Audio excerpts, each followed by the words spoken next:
सभी लोग नित्य प्रतिदिन कहीं न कहीं आसन, प्राणायाम, यौगिक क्रियाओं का अनेकों विधि करते हैं, परंतु हमें कभी-कभी ये लगता है कि ये हम विधि कर रहे हैं, तो ये किस अवस्था से कर रहे हैं और हमको कैसे करना चाहिए।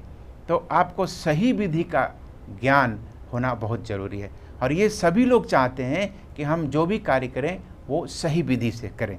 सही विधि से आज हम सभी लोग जो अभ्यास कर रहे हैं, उसी परिप्रेक्ष्य में हम अभ्यास कर रहे हैं कि हमें किसी प्रकार का कोई भी मन में ये शंका न हो, संदेह न हो कि हम सही कर रहे हैं कि नहीं कर रहे हैं।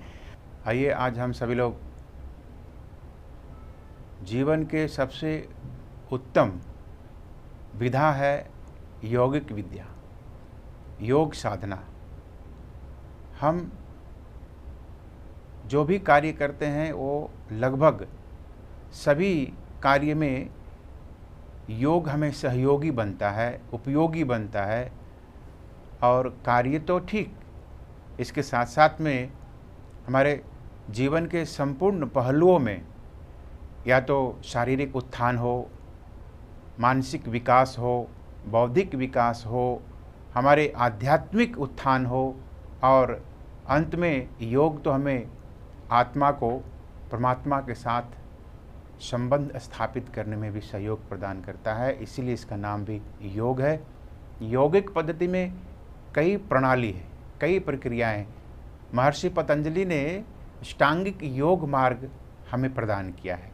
ऐसे हमारे बहुत सारे ऋषि महर्षि हुए हैं, महर्षि व्यास, महर्षि कणाद, महर्षि कपिल, अनेकों जो योग विद्या के माध्यम से हम सभी लोगों को एक सुंदर मार्ग प्रशस्त किया है और उस पद्धति को हम यदि अपनाते हैं तो हम अपने जीवन को भी ठीक उसी तरह से, जिस तरह से योगी महापुरुष अपने जीवन को उत्थान करके आध्यात्मिक, सांस्कृतिक, सामाजिक, बौद्धिक, शारीरिक स्वास्थ्य आदि को प्राप्त करते हुए अपने जीवन को धन्यता अनुभव करते हुए और सफल जीवन यापन किए और ऐश्वर्य और अनेकों प्रकार की विभूतियों को भी प्राप्त किया है।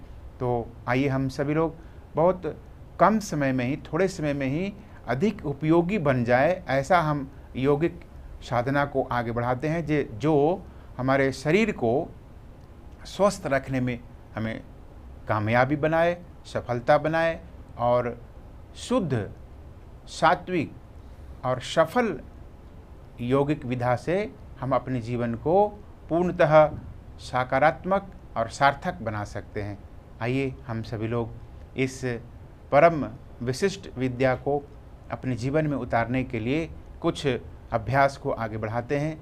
उस अभ्यास को हम लोग बढ़ाने में प्रथम जो अवस्था है अष्टांगिक योग का, वो यम, नियम, आसन, प्राणायाम, प्रत्याहार, धारणा, ध्यान और समाधि अष्टांगिक योग मार्ग है। इसमें सभी लोगों को ध्यानपूर्वक सुनना चाहिए, समझना चाहिए और इसको अपने अनुरूप अपने जीवन में यापन करने के लिए प्रयास करना चाहिए। सबसे पहला है यम और नियम। यदि आप यम और नियम को अपना लेते हैं तो आपका आसन स्वाभाविक रूप से, सहज रूप से आपका आसन लग जाएगा। जैसे आप देख रहे हैं जिस स्थान पर हम बैठे हुए हैं, जिस आसन में हम बैठे हुए हैं, यह भी एक आसन है और जो भी आप कार्य करते हैं, कुर्सी पे आप बैठे हैं, आप ज़मीन पे बैठे हैं, आप खड़े हैं, वो सभी अवस्था, जितने भी प्रकार के स्थिति हैं, सभी अवस्थाएं यौगिक मुद्रा से युक्त है, योग से युक्त है।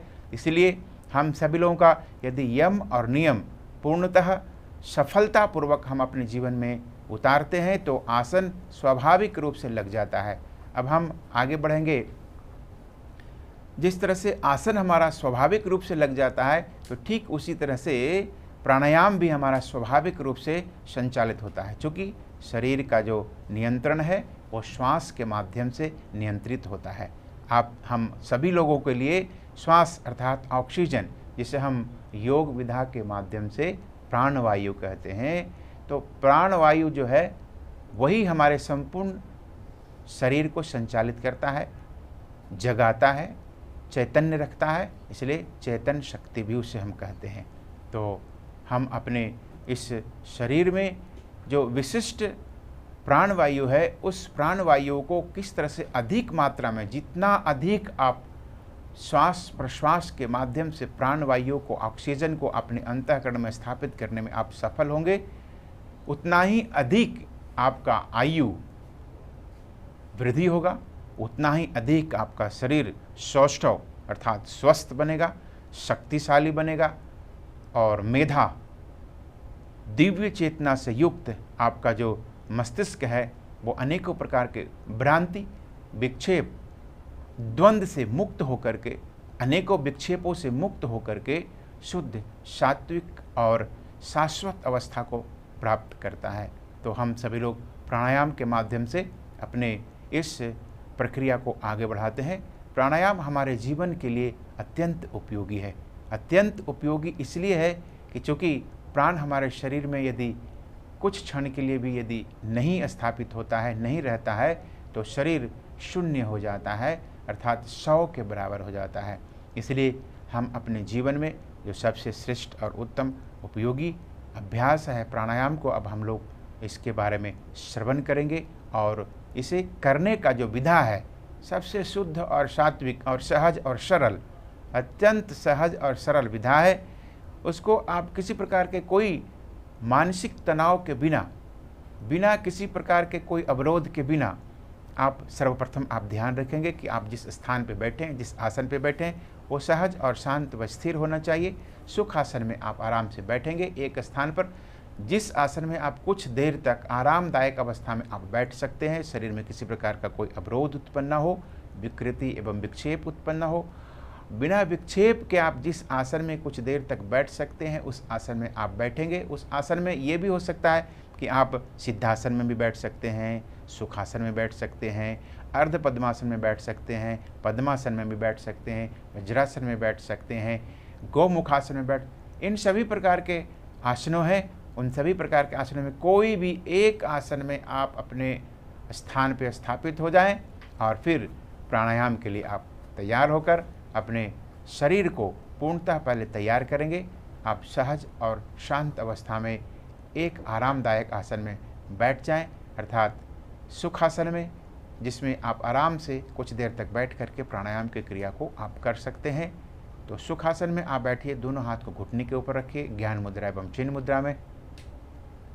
इसके पश्चात आप सहज और स्वाभाविक श्वास प्रश्वास के प्रति आप अपने सूक्ष्म चेतना को स्थापित कीजिए, अपने आप को उस प्राणायाम के लिए तैयार कीजिए, अपने शरीर को और अपने मन को उस योग के विशिष्ट पद्धति, यौगिक पद्धति अर्थात योग के श्रेष्ठ अवस्था को प्रदान करने वाला हम प्राणायाम के लिए तैयार हो रहे हैं। हम अपने शरीर और मन को पूरी तरह से सजगता के पूर्वक और आगे प्राणायाम के लिए अपने आप को प्रयास कर रहे हैं, तैयार कर रहे हैं। आइए हम लोग सर्वप्रथम यौगिक श्वसन को समझते हैं। यौगिक श्वसन, यौगिक श्वसन दो प्रकार का होता है, एक हृदय श्वसन, दूसरा उदर श्वसन। एकदम सामान्य आसन है, एकदम सामान्य प्रक्रिया है, पद्धति है प्राणायाम का। यौगिक श्वसन सभी लोग, हम लोग श्वास लेते हैं, श्वास को छोड़ते हैं, परंतु इसको पूरी सजगता के साथ और लयबद्धता के साथ यदि हम श्वास को लेते रहें और छोड़ते रहें तो वही प्रक्रिया प्राणायाम बन जाता है।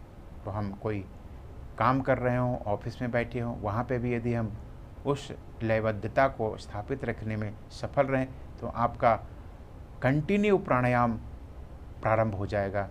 तो सहज रूप से जिस तरह से हमने बताया कि यम नियम आप करते रहेंगे, आसन स्वाभाविक हो जाएगा, फिर प्राणायाम भी स्वाभाविक हो जाएगा। और जब प्राणायाम स्वाभाविक हो जाएगा, प्रत्याहार अपने आप ही आपका अंतःकरण में स्थापित होकर ध्यान, धारणा और समाधि तक आप पहुंच सकते हैं। तो इस अवस्था से हम धीरे धीरे अपने आप को आगे बढ़ाएंगे। यौगिक श्वसन का जो प्रकल्प है वो हृदय से, हम लोग पहले हृदय श्वसन करेंगे, श्वास को फेफड़े में भरेंगे, श्वास को फेफड़े में, आप देखिए साथ में और लयबद्धता के साथ।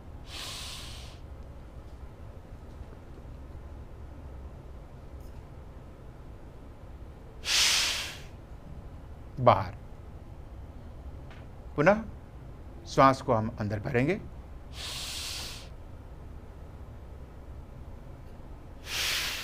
श्वास को बाहर। ये यौगिक श्वसन पूरी सजगता के साथ, पूरी स्थिरता के साथ, और आप जब श्वास ले रहे हो तो श्वास लेने में किसी प्रकार का कोई कड़ापन या तनाव शरीर में अवरोध उत्पन्न न हो, पूर्णतः सहज एवं सरल अवस्था में आप श्वास को लें। इसी प्रक्रिया को हम निरंतर नित्य प्रतिदिन के लिए यदि करते हैं, यौगिक श्वसन का सिर्फ हृदय श्वसन ही आप यदि अपने जीवन में अपना लें तो आपका हृदय विकार, जिस तरह से आप सभी लोगों को पता है कि अनेकों प्रकार का जो हृदय अवरोधक अवस्थाएं उत्पन्न होती है, आज कोरोना के क्रम में भी जिसका फेफड़ा अधिक संतुलित, संयमित और स्वस्थ था, वो भी आज कोरोना से जीत करके हम सभी लोगों के साथ है। जिसका फेफड़ा दुर्बल हो जाता है, अस्वस्थ रहता है, तो उसका मूल कारण होता है श्वास का अनियंत्रित प्रवाह। श्वास को हम नियंत्रित पूर्वक हम स्थापित करें अपने फेफड़े में, तो वो फेफड़ा के माध्यम से ब्लड प्यूरिफाई होता है, ब्लड को सफाई होता है।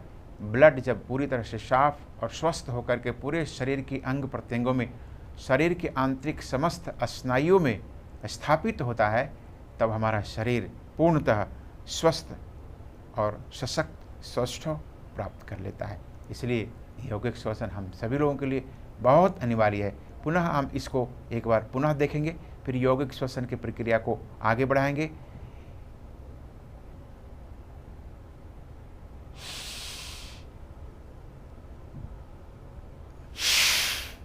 फेफड़े में भरना है।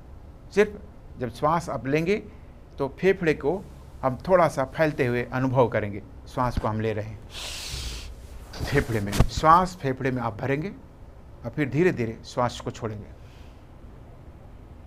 ये यौगिक श्वसन का प्रथम अवस्था। अब उदर श्वसन, श्वास को हम उदर के भाग में धीरे धीरे प्रवाहित करते हैं। श्वास को जब हम उदर में प्रवाहित करते हैं तो पेट थोड़ा सा फैलता है। देखिए इस तरह से पेट आगे की तरफ फैलता है, फिर धीरे धीरे इसको श्वास को बाहर छोड़ते हैं, पेट अंदर चला जाता है। ये यौगिक श्वसन है। पुनः हम करेंगे। पेट में श्वास को भरते हैं, फिर श्वास को बाहर। लेकिन श्वास लेने का जो सही तरीका है उसको हम लोग अपनाएंगे। श्वास जब भी लेंगे तो फेफड़े में ही भरेगा। श्वास को जब लेंगे तो फेफड़े में भरेगा। जब हम यौगिक श्वसन करेंगे तब हम उदर में ले जाएंगे, उसको हम उदर श्वसन कहते हैं। इस तरह से फेफड़े में श्वास को भरना है। थोड़ा गति तेज कर सकते हैं।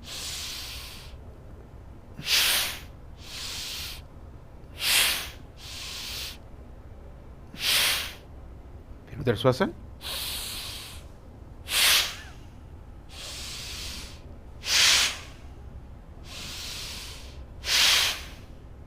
इस तरह से 9 बार इस अभ्यास को हम करते हैं। जितना आपके पास समय हो उस हिसाब से आप अपने उस 9 बार के प्रकल्प को आगे बढ़ाते जाएंगे। 9 बार करेंगे, फिर 9 के बाद दूसरा राउंड, तीसरा राउंड, चौथा राउंड, पांचवा राउंड, इस तरह से आप बढ़ाते जाएंगे। इसका आगे का जो भाग है हृदय श्वसन, उदर श्वसन, फिर उदर श्वसन, हृदय श्वसन। अर्थात जिस हम प्राणवायु को, श्वास को, ऑक्सीजन को हम हृदय में स्थापित करते हैं, उसी प्राणवायु को उदर में लेके जाते हैं और फिर धीरे धीरे उसको बाहर करते हैं। दूसरा जो पद्धति है वो उदर श्वसन है। हम प्राणवायु को, ऑक्सीजन को उदर में धीरे धीरे हम प्रवाहित करते हैं और फिर धीरे धीरे वो फेफड़े में स्थापित करके धीरे धीरे हम बहिष्कार करते हैं, बाहर करते हैं। इन दोनों प्रक्रियाओं को हम लोग समझेंगे और देखेंगे और करने का प्रयास करेंगे। बहुत आराम, बहुत सरल और बहुत सहज। सिर्फ इसको सजगतापूर्वक, एकाग्रतापूर्वक आप देख करके समझेंगे और सीखने का प्रयास करेंगे। और यदि आपको कोई भी इसकी विशेष जानकारी लेना हो तब भी आपको विशिष्टतापूर्वक जानकारी प्राप्त कर सकते हैं। देखिए यौगिक श्वसन और उदर श्वसन। फेफड़े में श्वास को भरना है,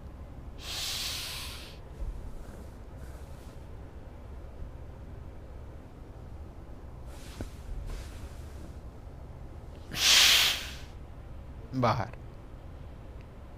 फेफड़े में श्वास को भरना है, फिर उदर में, फिर बाहर। पुनः इसको आप देखेंगे।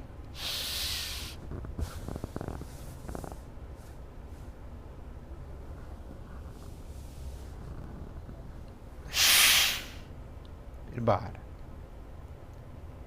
ये हृदय श्वसन। अब उदर श्वसन, हम इसी प्रक्रिया को, हम ऑक्सीजन को, श्वास को हम अपने फेफड़े में भरते हैं। इसके बाद अब उदर श्वसन में हम श्वास को फेफड़े के माध्यम से धीरे धीरे उदर की तरफ अग्रसर करते हैं और फिर उसी श्वास को फेफड़े में स्थापित करते हैं, फिर धीरे धीरे बाहर करते हैं। ये प्रक्रिया है।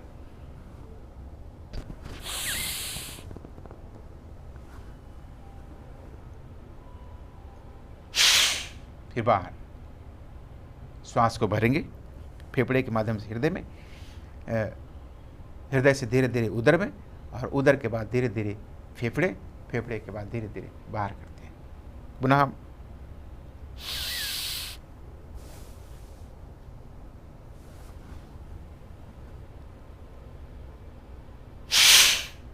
बाहर। ये यौगिक श्वसन का पद्धति।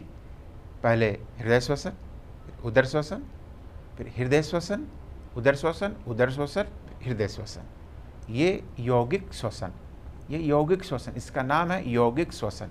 और हम लोग यदि संयम पूर्वक, विधि पूर्वक इसको हम लोग नित्य प्रतिदिन करते हैं तो हमारे फेफड़े का जितने भी प्रकार का ब्लॉकेज होता है, आज सभी लोगों को देखिए कहीं कोई सर्जरी करवा रहे हैं, कोई फेफड़े के माध्यम से जो विकृति आ रही है, वो ब्लड प्रेशर का भी बीमारी बढ़ रहा है, और फेफड़े के माध्यम से ही अनेकों प्रकार का जो टीबी है वो भी बीमारियां हो जाती है, और भी खतरनाक बीमारियां जो है वो आदमी को फैलने लगता है धीरे धीरे, यहाँ तक कि उस श्वास को पूर्णतः हम अपने शरीर में नहीं लेते हैं तो और भी भयावह स्थिति शरीर में पैदा हो जाता है। इसलिए सबसे सुंदर प्रयोग है अपने शरीर को स्वस्थ रखने के लिए यौगिक श्वसन का। आप निरंतर विधि पूर्वक, यौगिक पूर्वक यौगिक श्वसन का आप अनुकरण करें, अनुसरण करें।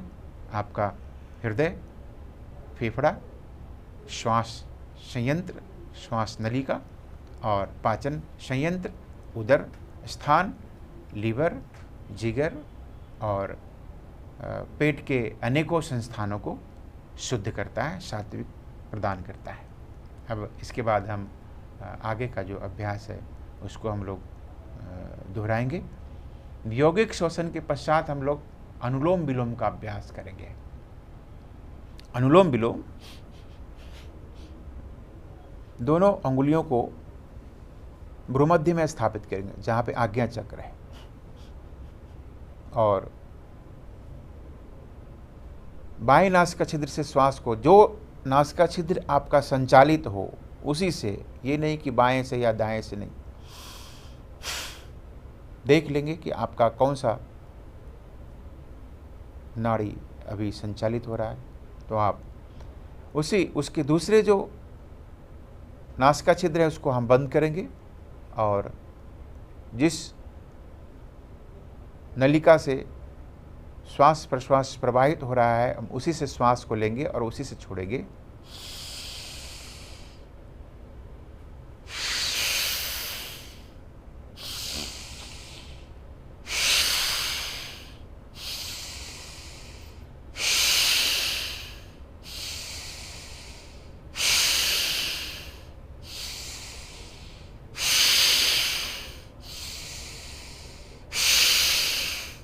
ये अनुलोम विलोम का प्रथम अवस्था है। अब दाहिने नासिका छिद्र को धीरे धीरे हम खोलेंगे और बाएं नासिका छिद्र को बंद करेंगे। अब दाहिने नासिका छिद्र से श्वास को लेंगे और उसी से श्वास को छोड़ेंगे।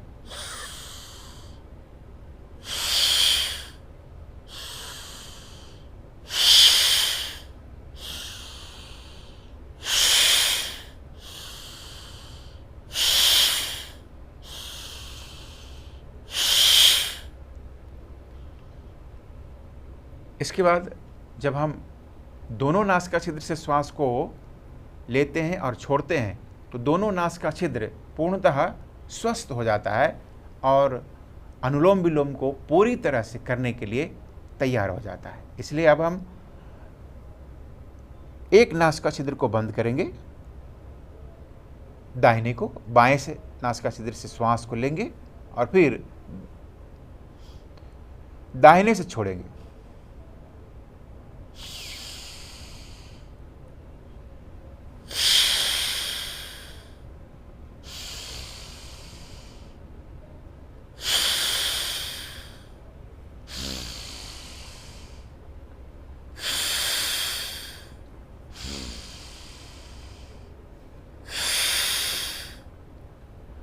इसके पश्चात दाहिने नासिका छिद्र से श्वास को हम भरेंगे और बाएं से छोड़ेंगे।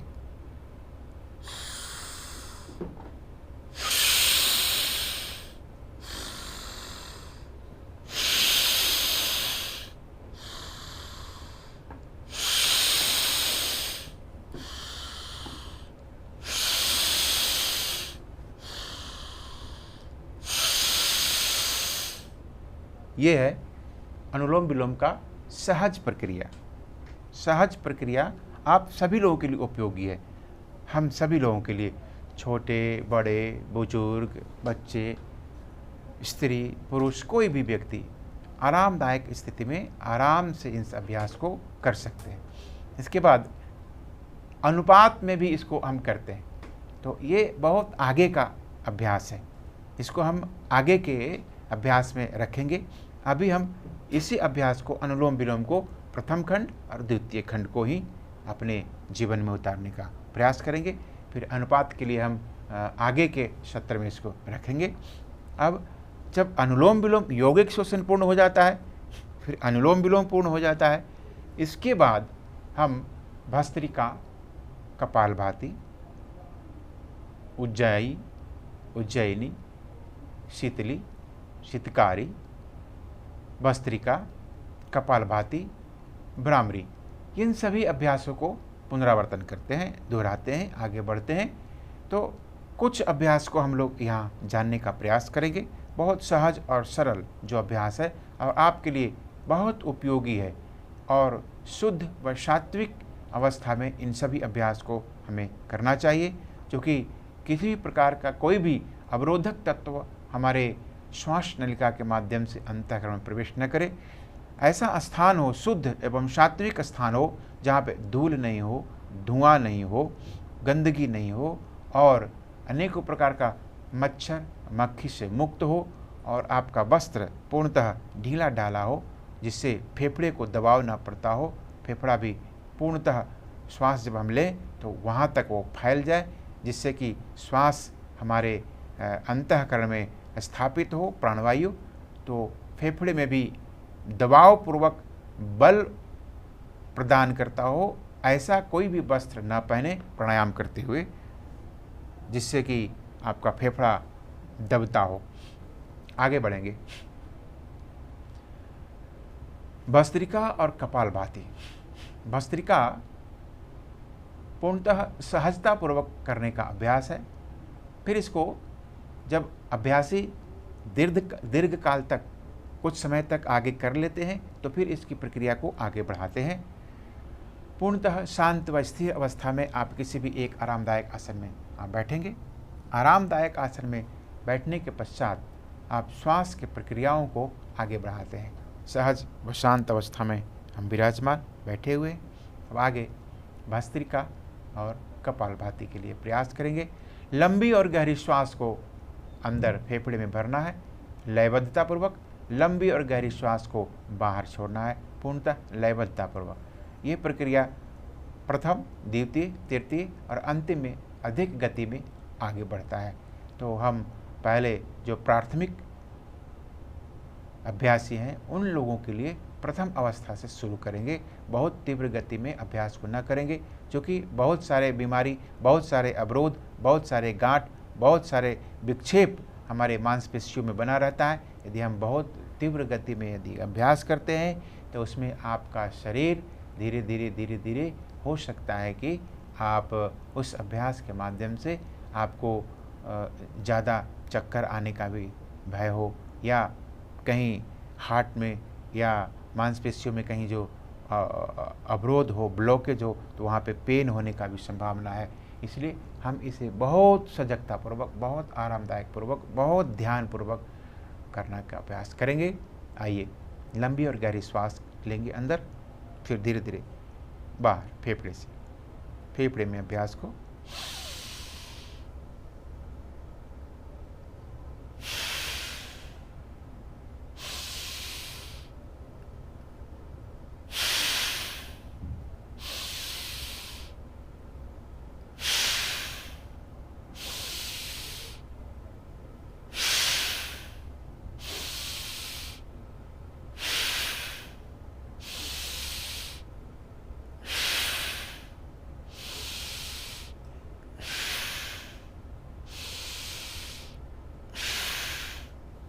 सेकंड अवस्था, थोड़ा सा गति तेज करेंगे। ये प्रथम अभ्यासियों के लिए है, सहज आरामदायक अवस्था में। सेकंड अभ्यास, सेकंड आगे बढ़ते हैं, थोड़ा सा गति को तीव्र करते हैं।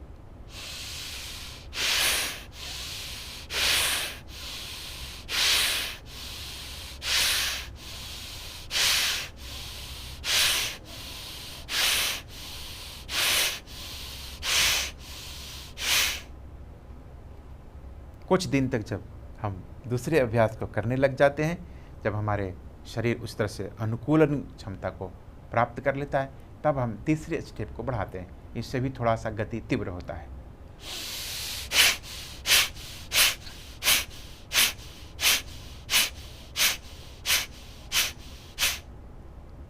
और जब दीर्घ काल तक इस अभ्यास को करते रहते हैं तो और भी अधिक तीव्र गति में कर सकते हैं, लेकिन प्रथम अभ्यासियों के लिए नहीं। प्रथम अभ्यासियों के लिए प्रथम अभ्यास, फिर द्वितीय अभ्यास तक करना है, और बाकी लंबे समय तक जब आप अभ्यास कर लेंगे तब ये तीसरा और चौथा अभ्यास करेंगे। ये जो अंतिम अवस्था है,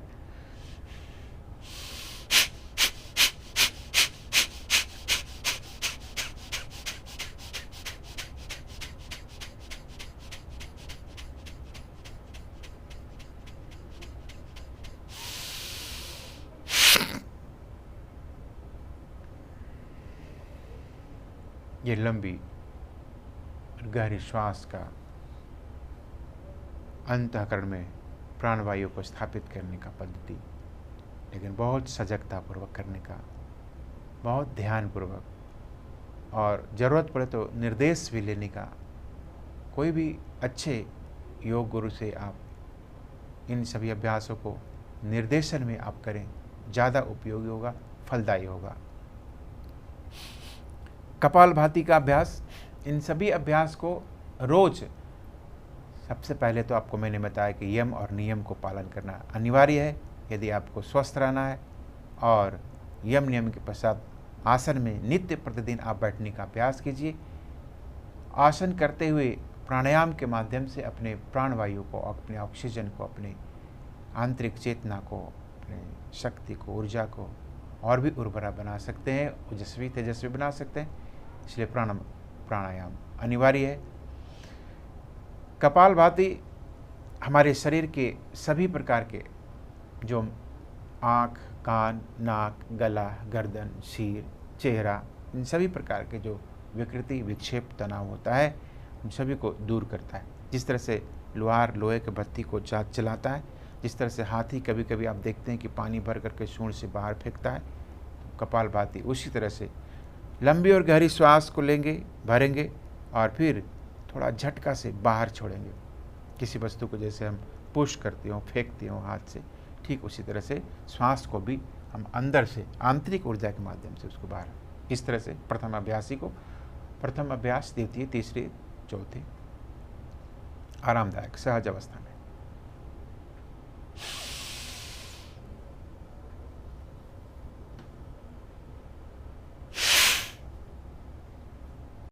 श्वास को ऐसे बाहर फेंकना है।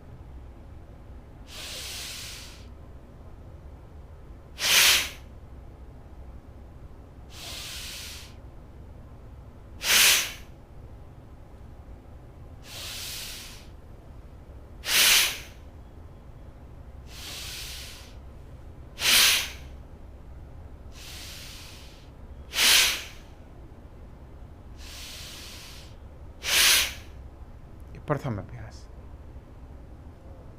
दूसरा, थोड़ा गति तीव्र होगा।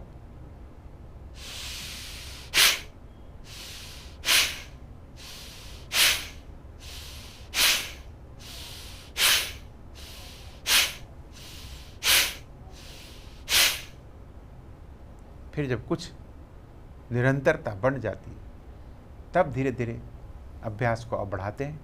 तीसरे स्टेप में आते हैं, थोड़ा गति तीव्र।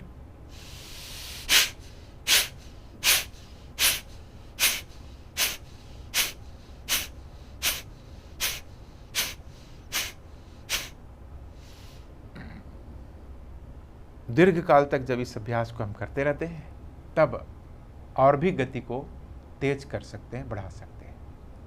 वो बहुत दिनों के बाद, बहुत काल करने के बाद और कोई योग निर्देशक के निर्देशन में करेंगे तो ज़्यादा उपयोगी और फलदायी होगा। Last position.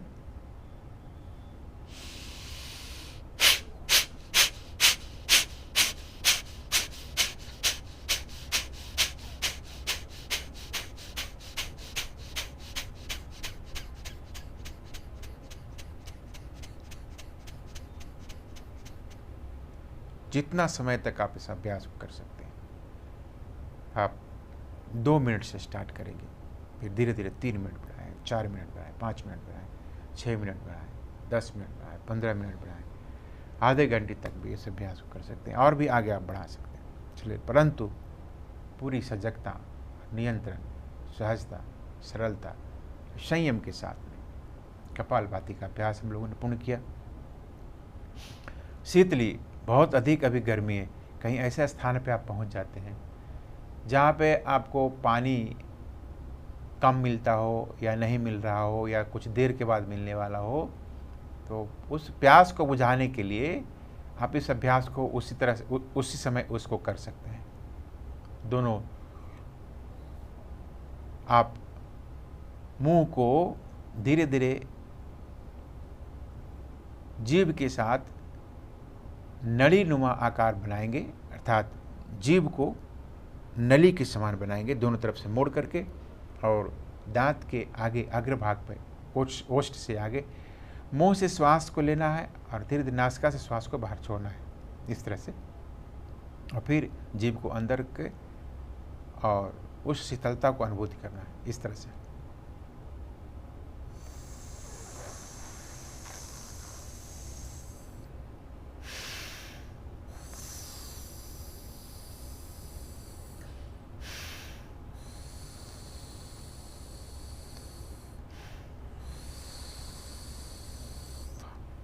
जीभ को अंदर रख करके आपके शरीर के आंतरिक जो विकार है, दाहकता है, गर्मी है, ये सभी प्रकार के ताप को दूर कर देता है, शीतल कर देता है और आपके शरीर को संतुलित कर देता है। शीतली, शीतकारी दांत को इस तरह से लगाएंगे, दांत के पीछे जीवा के थोड़ा सा तलवे को ऊपर लगाएंगे। श्वास को, मुंह से श्वास को लेना है और नासिका श्वास को छोड़ना है।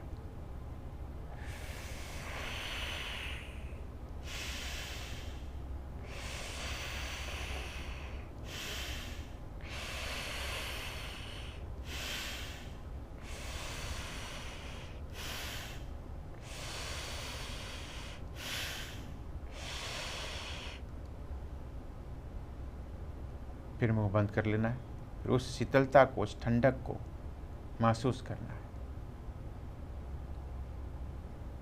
शीतली और शीतकारी।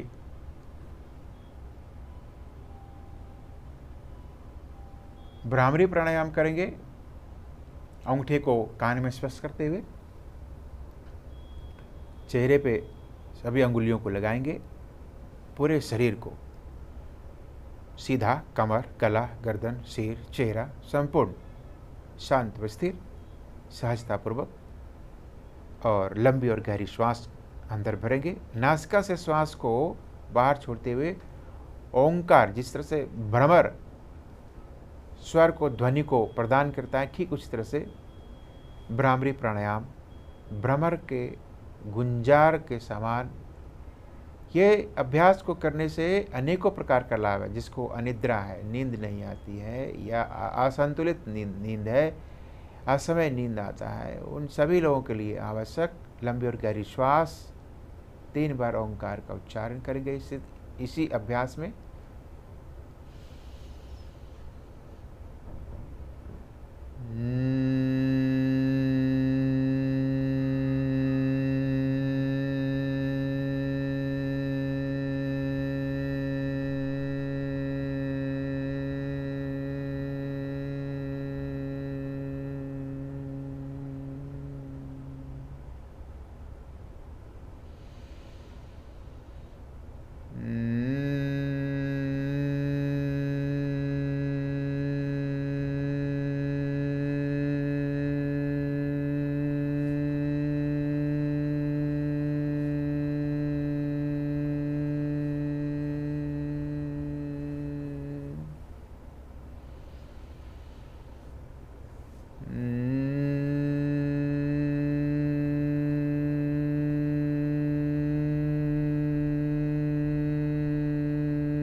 धीरे धीरे दोनों हाथ घुटने के ऊपर ज्ञान मुद्रा एवं चिन्ह मुद्रा में स्थापित करेंगे। गला, गर्दन, कमर, पीठ रीढ़ सीधा, शांत व स्थिर। धीरे धीरे अपने संपूर्ण शरीर के ऊपर अपने आप को नियंत्रित स्थापित करेंगे। सहज व शांत अवस्था, शरीर को शांत व स्थिर करने का प्रयास। कुछ मिनट के लिए ध्यान, सहज स्वाभाविक श्वास प्रश्वास के प्रति सजगता। जिस तरह से आप अपने स्थान पर एक आसन में बैठे हुए हैं, उस बैठे हुए आसन के प्रति आप सजग हो जाएं।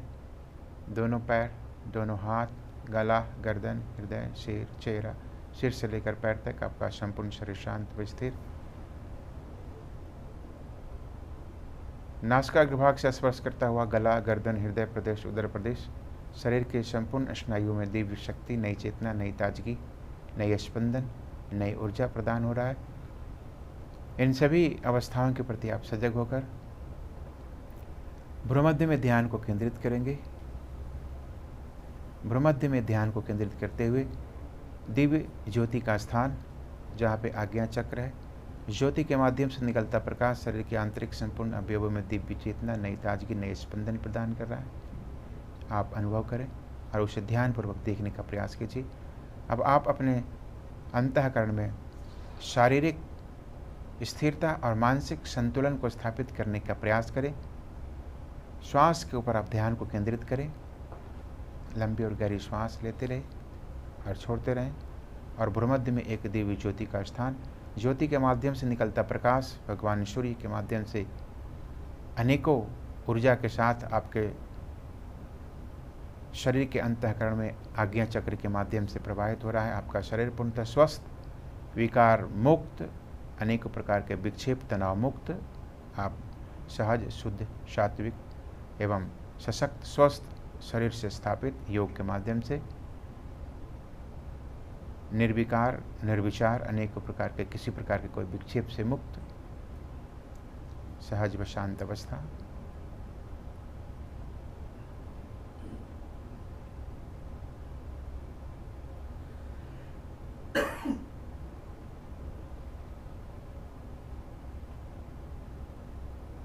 ध्यान करने की पद्धति, इसी को तदंतर लंबे समय तक करने का प्रयास करते रहें। अब धीरे धीरे पुनः अब अपने आप को अपने शरीर में स्थापित करने का प्रयास करेंगे। ये स्थूल शरीर और सूक्ष्म शरीर के माध्यम से आप अपने संपूर्ण यौगिक अभ्यास को अपने अंतःकरण में स्थापित करने का प्रयास करते हैं। धीरे धीरे पुनः अपने श्वास प्रश्वास के प्रति सजगता को स्थापित करें। दोनों हाथ को, हथेलियों को आपस में घर्षण करें। बंद आंखों के पलके को प्रस्थापित करेंगे। 3 बार इस अभ्यास को दोहराएंगे, पुनरावर्तन करेंगे।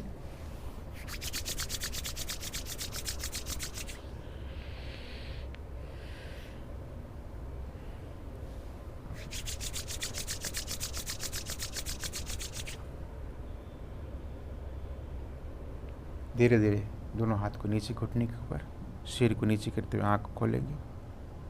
ओम शांति शांति शांति, हरि ओम। सही मात्रा में आप प्राणायाम को करेंगे तो आपके जीवन में और भी अधिक सफलता प्राप्त होगा। इसलिए हम इन अभ्यास को पूरी सजगता के साथ, सहजता के साथ और सही मापदंड में प्रयास करेंगे और उससे आपके जीवन में पूर्णतः सफलता मिलेगा।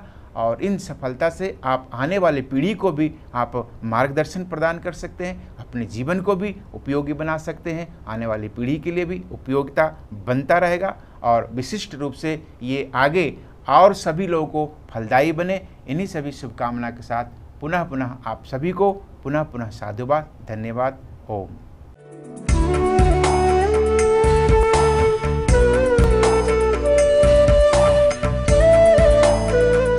आप हमारे संतवाणी चैनल को सब्सक्राइब करें, वीडियो को लाइक करें, शेयर करें।